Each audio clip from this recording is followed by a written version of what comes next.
So when Lady Wilson ordered him out, Charlie said nothing. He left. Behind him, Harold Wilson threw a dollar bill at his feet and laughed. Go buy yourself a bun, Charlie. Don't starve to death outside. The entire family burst into laughter. Charlie kept walking. By the time he reached the hospital, the humiliation had hardened into something colder. He went straight to the cashier, prepared to beg for more time. Instead, the nurse told him that Mrs. Lewis had already been transferred to the best hospital in the region. 1 million had already been paid. The remaining 2 million could be settled later. Charlie froze. Then he turned and saw a man from his past. Stephen Thompson, the Wade family's old steward. The moment Charlie saw him, everything he had buried for years came roaring back. The family that had driven his parents out. The grandfather he hated. The wealth and power he had once been born into, only to lose. Stephen bowed his head. Young master, we finally found you. Charlie's expression went cold. He wanted nothing from the Wade family. Not forgiveness. Not reunion. Not blood ties. But Stephen had not come empty-handed. He had come with an offer. A black card with $10 billion. The ownership of Emgran Group, the most powerful company in Oris Hill. And one message from Charlie's grandfather. If he returned, he would inherit a business empire worth $1 trillion.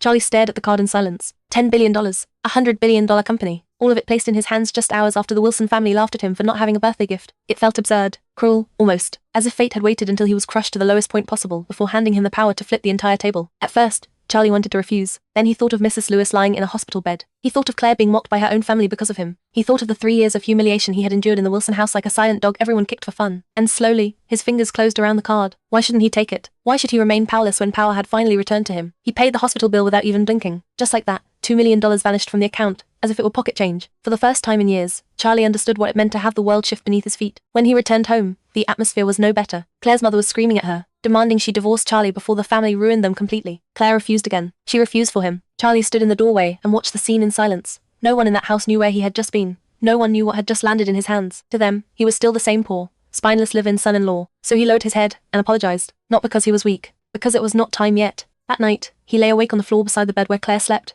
staring into the darkness. Claire told him the Wilson family had been desperately trying to win a partnership with Emgran Group. They were too small, too insignificant, too weak to even be noticed.